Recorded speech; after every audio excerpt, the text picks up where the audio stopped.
여러 가지 행사가 겹치면서 성막 강해를 오랜만에 하게 되었습니다. 그래서 잠시 좀 복습을 해보면 여러분들 나눠드린 자료에 성막 울타리의 의미라고 나와 있는 건 기억하실지 몰라도 지난번 성막 강의 때의 마지막 시간에 공부한 내용입니다. 그래서 성막을 두르고 있는 이 울타리의 의미는 보호하심, 지키심. 그래서 우리 예수님께서 우리를 울타리처럼 진치고 계신다라는 의미라고 우리가 공부를 했지요. 요한복음 15장 4절 읽어봅니다. 시작.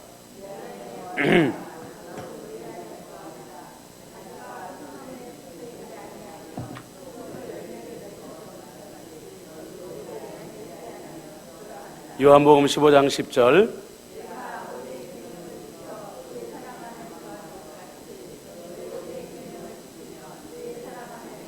아멘. 그래서 예수님의 울타리는 우리를 지키시는 예수님의 계명, 그래서 우리가 계명 안에, 말씀 안에 거하는 것이 예수님의 보호하심 아래 거하는 것이다. 이런 말씀을 나누었어요. 자, 이제 오늘은 무엇을 공부하게 되냐면 바로 그 울타리 안에 만들어져 있는 문에 대하여서 공부를 하게 될 것입니다. 먼저 우리가 기본적인 거를 좀 체크를 해볼게요. 자, 출애굽기 38장 18절 읽어봅니다. 시작. 뜰의 휘장문을 청색, 자색, 홍색 실과 가늘게 꼰 배실로 수놓아 짰으니 길이는 20규빗이요 너비와 높이는 뜰의 포장과 같이 5규빗이며 라고 되어 있는데, 오늘날의 환산법으로 나눠보면 크기는 문입니다. 여러분들, 자, 사진을 보세요. 성막이 전체적으로 보이고 있죠. 그리고 흰 울타리가 보이고 우리가 여기서 봤을 땐 X자 모양으로 보이게 되는데 바로 저게 여러분들 울타리의 문에 해당하는 부분입니다. 그래서 폭은 9m가 되고요, 높이는 2.25m 정도가 된다고 합니다. 그리고 본문에 나와 있는 것처럼 문의 재료는 하얀 세마포 위에다가 청색, 자색, 그리고 홍색 실로 수놓았다라는 것을 볼 수가 있고요. 그 다음에 문의 방향은 항상 동쪽을 향하도록 그렇게 성막문이 되어져 있다라는 것을 상식적으로 아시면 될 것 같아요. 자, 그러면 이제 이 울타리의 문의 의미가 뭔가? 자, 성막은 하나님의 임재가 임하는 곳이라고 그랬습니다. 자, 그러니까 저 성막에는 하나님의 영광이 임하여 있는 곳이에요. 그럼 이 문은 뭐냐? 바로 하나님의 임재 안으로 인도해주는 문이다라고 말할 수 있는데, 아까 우리가 읽은 요한복음 10장 7절 말씀에 보니까, 자, 여러분들 나눠드리는 프린터에 맨 위에 나와 있죠. 10장 7절 읽어봅니다. 시작. 그러므로 예수께서 다시 이르시되 내가 진실로 진실로 너에게 말하노니 나는 양의 문이다. 그래서 모든 인류가 하나님 앞에 하나님의 임재 안에 들어갈 수 있는 유일한 통로가 누구이시다? 예수 그리스도이시다. 예수님이 양의 문이 되어주신다. 그래서 울타리의 문은 누구를 상징한다? 예수 그리스도를 상징한다. 그런데 여러분들 히브리서 10장 22절의 말씀에 보니까 읽어보세요. 20절 시작. 우리를 휘장 가운데로 넣으신 새로운 살 길이요 휘장은 곧 그의 육체니라. 그러니까 예수님이 양의 문이 되어주신 것은 거저된 것이 아니라 십자가에서 당신의 몸을 찢으신 것처럼 예수님의 몸이 휘장인데 예수님의 몸을 찢으심으로 말미암아 하나님의 임재 안으로 들어갈 수 있는 문이 되어주셨다. 그래서 양의 문이 된 것은 예수님의 크신 희생이 있었기 때문에 가능한 것이다. 이렇게 말하고 있다는 거예요. 자, 그 다음에 다음 페이지로 넘어가 봅니다. 우리가 알아야 되는 것은 뭐냐면 성막 휘장의 문은 지금 저렇게 닫혀 있는 것처럼 보이지만 저 문은 항상 열어두게 되어 있다는 것입니다. 그러면 성막의 문은 왜 열어두도록 되어져 있느냐? 자, 한번 읽어보세요. 시작. 이는 시작. 이는 하나님께 나아가는 자에 대해 나이, 성별, 지위, 국적, 인종 등에 대해 어떤 차별도 없다는 것을 선포하고 있는 것이다. 여러분들, 문을 닫아놓는다는 것은 뭘 말하냐면 조건을 가지고 들어오게 하는 것과 못 들어오게 하려고 문을 닫아놓는 거예요. 그런데 저 문이 항상 열려져 있다는 것은 하나님의 임재 아래 들어가기 원하는 사람은 누구든지 들어올 수 있다라는 것을 의미하기 위해서 성막의 휘장의 문은 항상 열려 있었다는 것이죠. 이사야 14장 26절 27절 시작. 세계를 향하여 정한 경영이며 이것이 일병을 향하여 편손이라 하셨나니 만군의 여호와께서 경영하셨은즉 누가 능히 그것을 패하며 그의 손을 펴셨은즉 누가 능히 그것을 돌이키랴. 하나님의 편손은 열방을 향하여 열려있다. 요한복음 3장 16절 시작. 하나님이 세상을 이처럼 사랑하사 독생자를 주셨으니 이는 그를 믿는 자마다 멸망하지 않고 영생을 얻게 하려 하십니다. 누구든지 영생을 얻게 하려고 문을 열어두셨다는 것입니다. 골로새서 3장 11절 시작.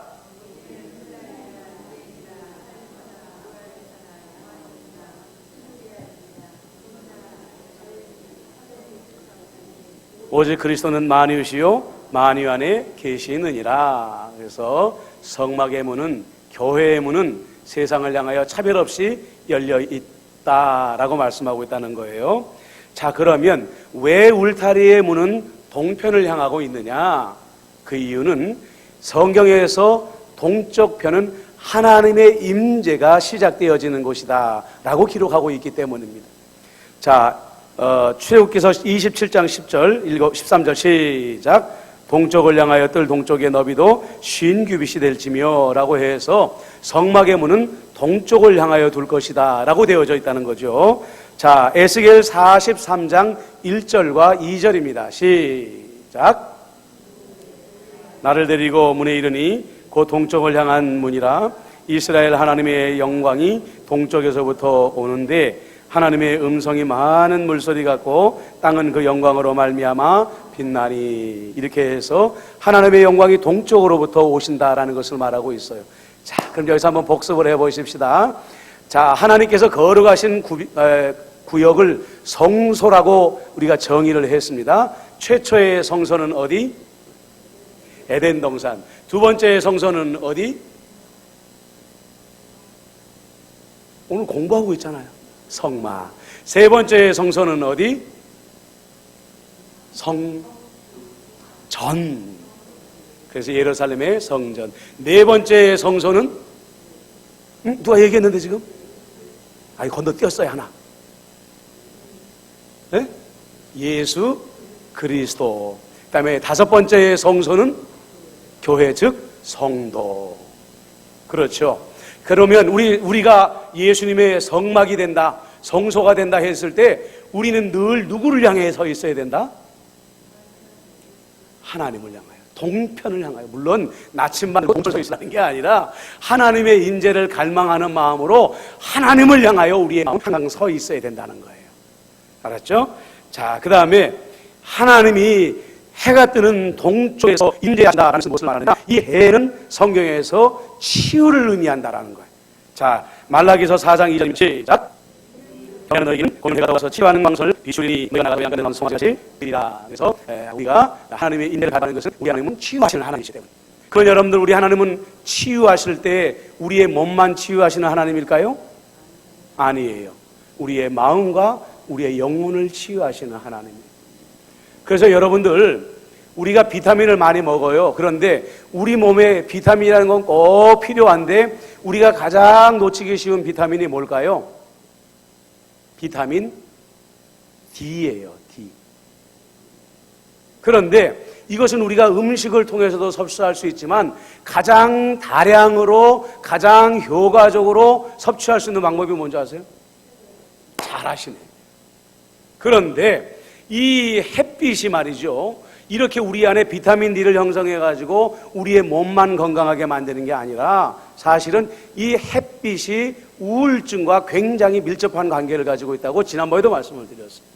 그래서 햇볕을 많이 안 쬐는 사람일수록 우울증에 걸릴 확률이 굉장히 늘어나고, 우울증에 걸린 사람들도 주기적으로 햇볕을 쬐게 되면 우울증이 굉장히 많이 극복이 되어진다는 거예요. 자, 자연의 원리 속에 하나님의 성경의 말씀에 비밀이 들어가 있다는 거예요. 하나님은 치유하는 빛이십니다. 그래서 우리가 하나님의 임재를 사모하고 임재 아래 날마다 들어가면 우리의 몸이 건강해지고 그 이전에 우리의 마음과 영혼이 건강해지게 되어 있다는 거예요. 자, 그 다음에 이제 우리가 다섯 번째로 봐야 될 건 뭐냐면 울타리 문을 만드는 재료의 영적인 의미. 우리가 지난번에는 울타리를 만드는 재료의 의미들을 하나하나 살펴보았잖아요. 자, 그러면 울타리의 문을 만드는 것은 아까 말씀드렸듯이, 자 보세요. 울타리 문을 한번 다음 사진을 보여주세요. 자, 보시면은 기본은 그 바탕은 흰 세마포입니다. 그 세마포 위에다가 저렇게 청색, 자색, 홍색 실로 이렇게 아름다운 문양을 새겨 놓았다는 거예요. 그런데 각각의 색깔에는 예수 그리스도를 상징하는 의미가 들어가 있는데, 전체적으로 이렇게 다양한 색깔을 한, 여기다 제가 메모를 안 해놨는데 지난번에 여러분들 성막을 공부할 때 나왔었어요. 그게 뭐냐면 이렇게 다양한 문양으로 문을 장식한 이유 중에 하나는 뭐냐면 예수님의 아름다움을 선포하기 위함이었다는 거예요. 우리 예수님이 얼마나 아름다우신가. 그런데 우리가 봐야 될 것은 뭐냐면 예수님의 외모가 아름다운 게 아니라 예수님의 존재가 아름답다는 걸 우리가 알아야 돼요. 성경에 보면 다윗이 용모가 아름다웠다라는 표현이 나와요. 제가 여러분들 그 말씀들을 설교할 때 기억나세요? 그러면 하나님이 외모를 차별하시는 분인가? 인물이 못나면 왕도 못 되는가? 아니라고 그랬죠. 그것은 다윗의 존재가 하나님 보시기에 붉고 아름다웠다는 뜻이었다 그랬어요. 그래서 이렇게 양의 문이시고 울타리의 문이신 예수님을 이렇게 다양한 색깔로 장식하게 된 첫 번째 이유는 뭐냐? 예수님의 존재의 아름다움을 우리에게 보여주기 위함이라는 거예요. 아셨죠? 그럼 한 가지씩 의미를 살펴봅니다. 첫 번째로 청색이 의미하는 건 뭔가? 청색은 하늘을 의미하는 것입니다. 자, 시편 11편 4절 한번 찾아보십시다. 구약성경 11편 4절.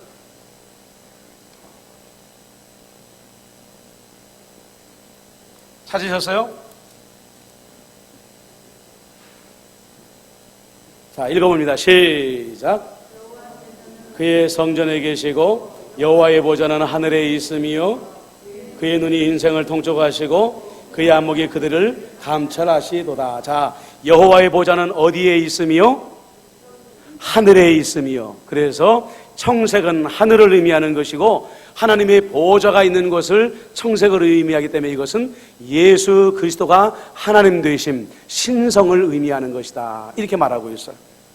그 다음에 자색이라는 건 여러분들 보라색을 말하는 거죠. 보라색은 이 로마 시대에도 왕들과 귀족들만이 입을 수 있는 염료의 색깔이라고 말씀을 드렸습니다. 그래서 이 보라색은 굉장히 염료 자체가 귀하고 비싸다고 그랬어요.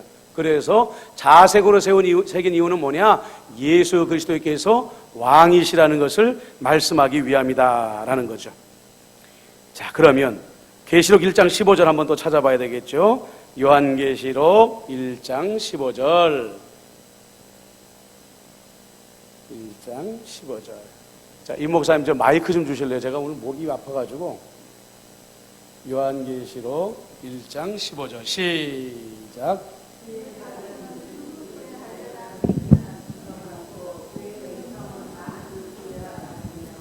예. 자, 이거 제가 본문을 잘못 찾았어요. 다른 걸 찾아야 되는데. 자, 일단 홍색으로 넘어가 보십시다. 홍색.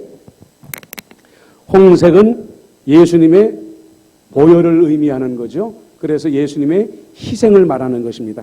히브리서 2장 9절을 한번 찾아봅니다. 히브리서 2장 9절.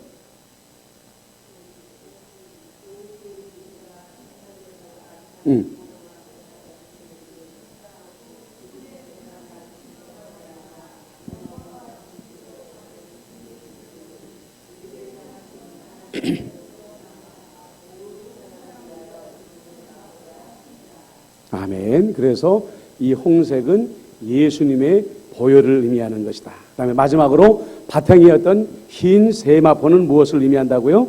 예수님의 거룩하심. 고린도전서 1장 30절 한번 찾아보세요. 고린도전서 1장 30절.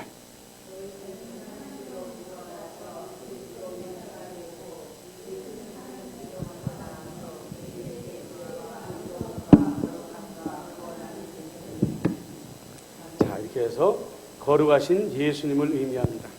더불어서 이 네 가지의 색깔은 예수 그리스도에 대한 기록인 사복음서를 상징하기도 한다고 그래요. 그래서 청색은 요한인데, 요한은 그리스도인들에게 보낸 편지였기 때문에 요한의 내용을 살펴보면 예수 그리스도의 신성, 하나님의 말씀이셨던 예수님을 상징하고 있더라는 겁니다. 마태는 유대인에게 편지를 보냈는데, 마태가 강조하고 있는 건 뭐냐면 왕이신 예수 그리스도를 강조하고 있더라. 마가복음은 주로 로마인에게 보냈는데, 마가복음에 나오는 예수님은 고난받으신 예수님에 대한 내용을 기록하고 있더라. 누가복음은 헬라인에게 주로 보내진 편지였는데 거룩하신 예수님을 기록하고 있더라. 이래서 네 가지의 복음을 의미하고 있다, 이렇게 표현하기도 합니다. 자, 그러면 여기에서 이제 우리가 울타리의 재료에 대해서, 울타리의 방향에 대해서 우리가 한번 살펴봤고요. 자, 그런데 성막에 네 귀퉁이가 있는데 왜 동편을 향하여서 한 개의 문만 열어두었을까? 그 이유를 우리가 살펴보아야 됩니다. 그런데 한번 우리가 하나하나 순서를 밟아서 찾아가 보자고요. 먼저 하나님은, 읽어보세요. 시작. 디모데전서 2장 4절.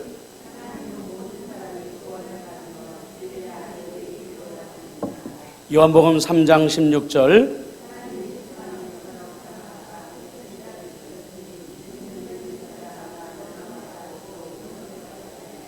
아멘. 여러분들, 우리가 여기서 분명히 보셔야 됩니다. 사람들은 기독교가 독선적이라고 말하고 편협하다고 말하고 아집이 강한 종교다라고 이렇게 말을 합니다. 그런데 하나님은 도리어 말씀을 보니까 모든 사람이, 아까도 말씀드린 것처럼 저 성막의 문이 항상 열려 있다는 것은 차별이 없이, 인종과 어떤 민족과 그런 것에 차별이 없이 열려 있는 문이라고 그랬어요. 모든 민족이 다 구원을 얻기 바라시는 것이 하나님이라고 그랬습니다. 그래서 우리가 알아야 되는 건 뭐냐면, 모든 민족을 구원하기 위하여 하나님이 일하셨다는 겁니다. 그 방법이 그것이 뭐냐면, 그 구원을 이루기 위해 자신을 하나님께 화목제물로 드렸다는 것입니다. 그리고 스스로 그의 몸을 찢음으로 말미암아 양의 문이 되셨다는 거예요. 자, 로마서 3장 25절 시작. 하나님이 그의 피로써 믿음으로 말미암는 화목제물로 세우셨으니 이는 하나님께서 길이 참으시는 중에 전에 지은 죄를 간과하심으로 자기의 의로우심을 나타내려 하심이니라. 요한 1서 2장 2절 읽어봅니다. 시작. 죄를 위한 화목제물이니 우리만 위할 뿐이 아니요 온 세상의 죄를 위하심이라. 히브리서 10장 20절입니다. 시작.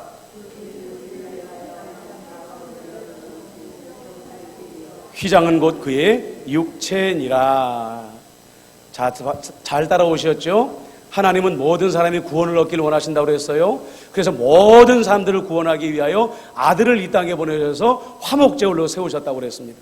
자, 그리고 그 다음은 뭐냐면, 읽어보세요. 시작. 예수님은 이 문으로 들어오라 모든 인류를 향하여 부르시고 초청하십니다. 자, 이사야 1장 18절 시작.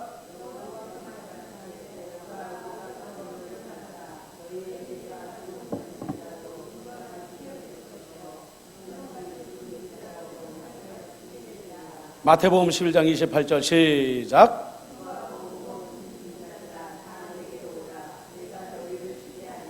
마가복음 1장 15절 시작.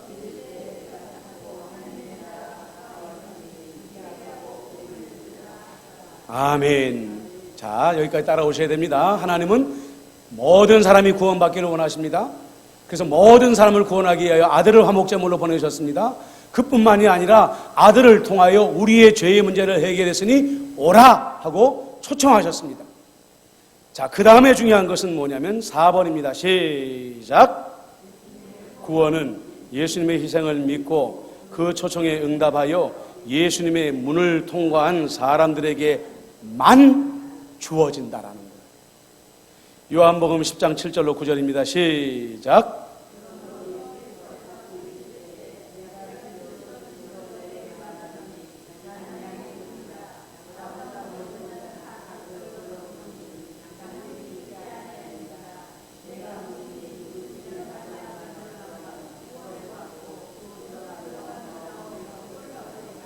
자, 사도행전 4장 12절 시작.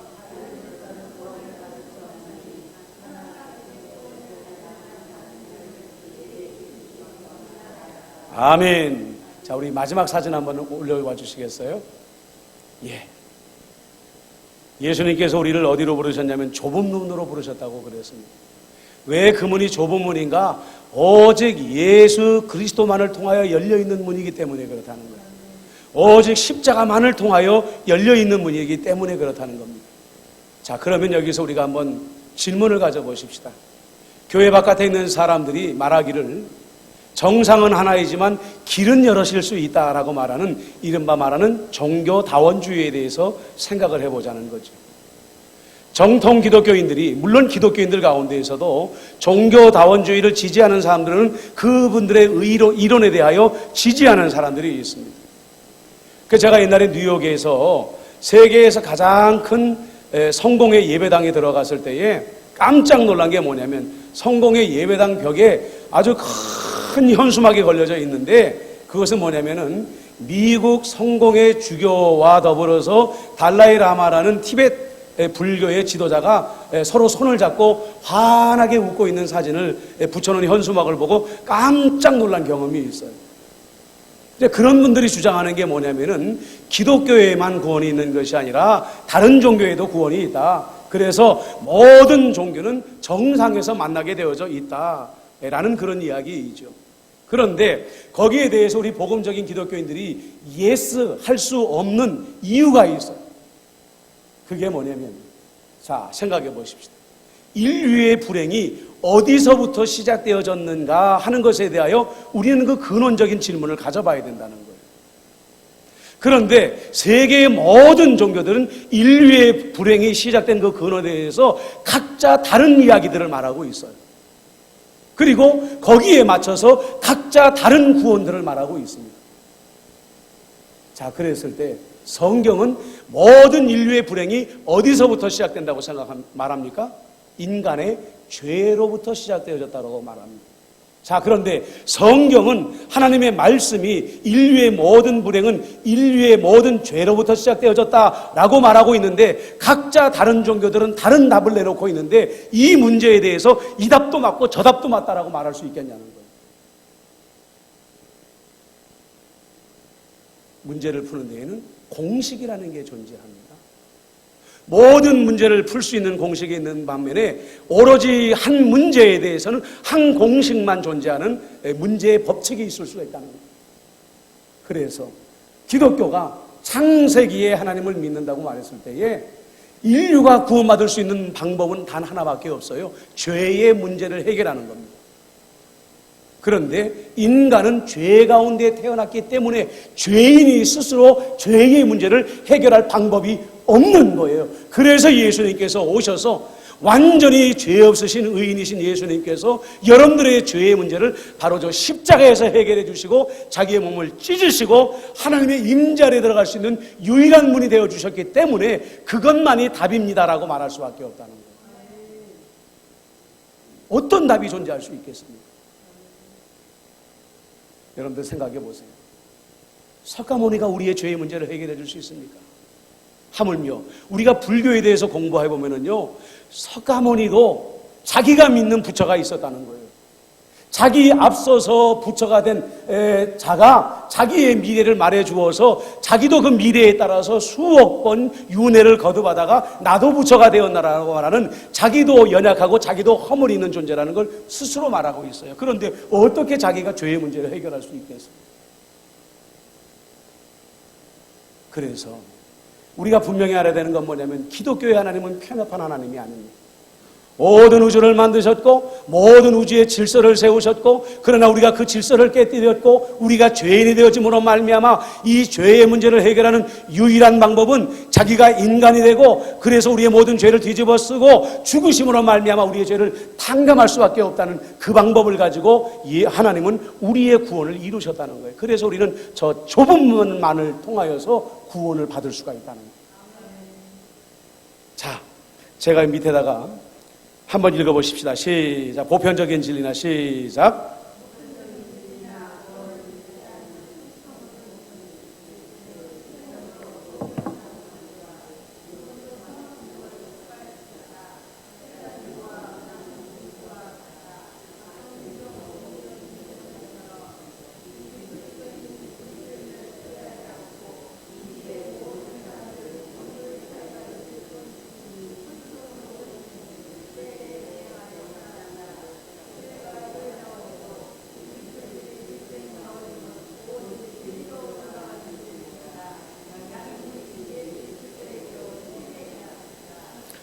제가 정확하게 기록하지 못한 게 있는데 하나가 있는데 뭐냐면 보편적인 진리나 타력에 의한 구원을 믿지 않는 게 포스트 모더니즘이고 뉴 에이지 시대입니다.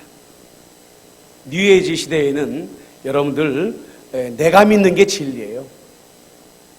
그리고 오직 나는 내 믿음에 의해서 구원받게 돼 있어요. 나를 통한 구원받게 인정하지 않는 게 바로 포스트 모더니즘의 특징이라는 겁니다. 그런데 교회 바깥에 있는 사람들이 포스트 모더니즘 문화 속에 살아가는 것은 전혀 이상할 것이 없어요. 그런데 이 포스트 모더니즘이라는 패러다임이나 이런 가치관이라는 것은 공기와 같아서 우리가 저 문을 걸어 잠근다고 해도 공기와 같이 교회 안으로 들어올 수밖에 없게 돼 있다는 거예요. 여러분들이 드라마를 볼 때에, 여러분들이 세상의 가요를 흥얼흥얼 따라 부를 때에, 여러분들 그 드라마나 미디어를 통하여서, 노래 가사를 통하여서, 여러분들이 주변에 있는 사람들과 주고받는 모든 대화를 통하여서 여러분들 그것은 공기와 같이 우리의 마음의 자리로 내려오고 공기와 같이 우리의 영혼의 자리로 들어온다는 거예요. 그래서 우리는 이미 나 자신도 모르는 사이에 꼭 예수 때문에 구원받을까? 다른 길도 있겠지. 한번 여러분들 스스로에게 자문해 보세요. 우리는 성경의 고백대로 예수 없이는 다른 이름을 주신 적이 없습니다라는 분명한 신앙의 고백을 우리가 가지고 살아가고 있을까? 왜 이 시대에 그리스도인들이 전도 안 할까? 여러분들 바로 그 포스트 모더니즘적인 왜곡된 신앙이 내 잠재의식 속에 나도 모르는 사이에 들어가가지고 내가 뭐 전도 안 해도 저 사람은 자기 믿음 가지고 살다가 어떻게 구원받든지 어떻게 되겠지라는 막연함 속에서 우리가 남들을 방치하고 있기 때문에 전도를 안 하는 거예요.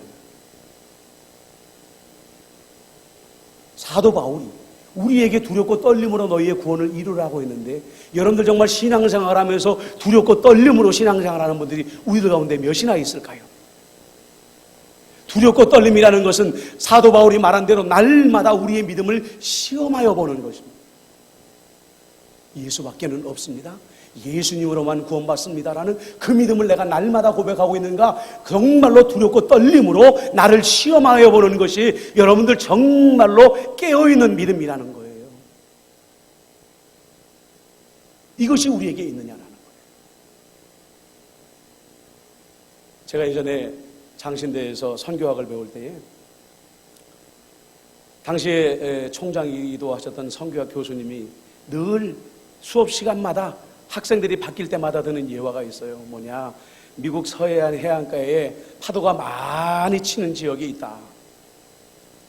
그래서 많은 배들이 거기서 조난을 당해서 사람들이 조난을 당하니까 거기에서 구조대가, 민간 구조대가 형성이 되어집니다. 그래서 그 풍랑 속에 뛰어들어가지고 배가 깨어져가지고 사람들이 물에 빠져 들어가는 것을 건져주는 구조대가 생긴다는 거예요. 그런데 세월이 지나가면은요, 그 구조대가 어떻게 바뀌냐면은 신교 클럽, 사교 클럽으로 바뀌어버린다는 거예요. 그러면 그것을 보다 못한 다른 민간 조직이 또 생겨가지고 거기에서 파손당한 사람들을 조난하기 위하여 구조대로 뛰어들게 됩니다. 그럼 많은 또 펀드들이 모이게 되는 거예요.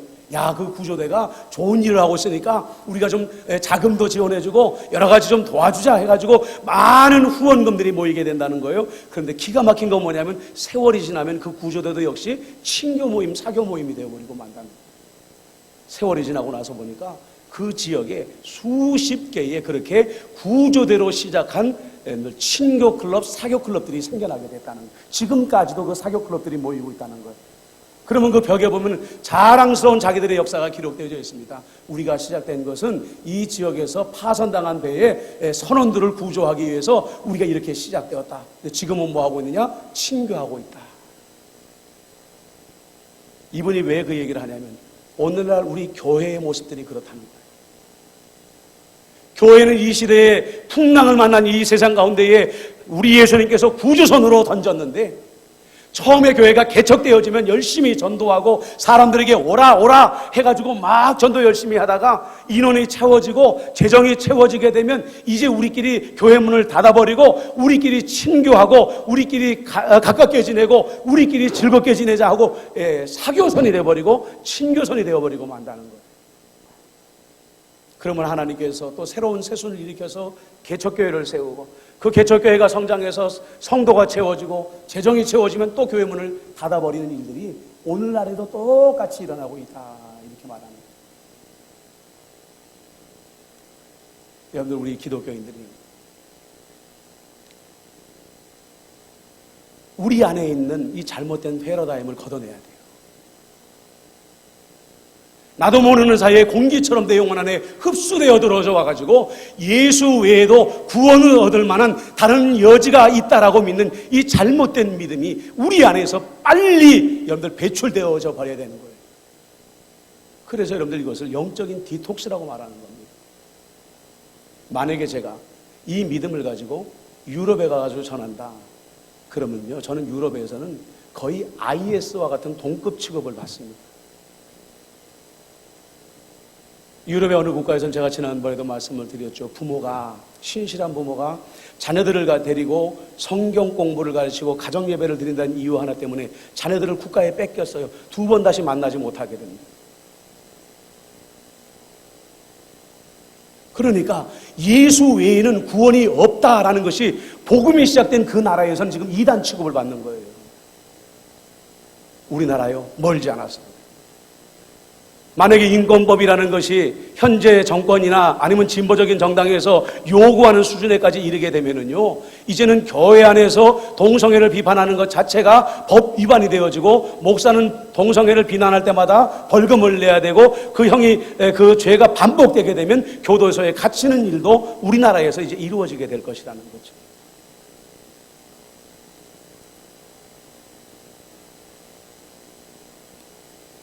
크리스찬리티 투데이라는 그 잡지를 제가 보니까 그래요. 이분이 1960년대 성혁명과 함께 시작된 문화전쟁에서 기독교 보수 진영은 완전히 패배했다. 어떤 걸로? 얼마 전에 미국 대법원에서 동성혼을 합헌으로 인정했습니다.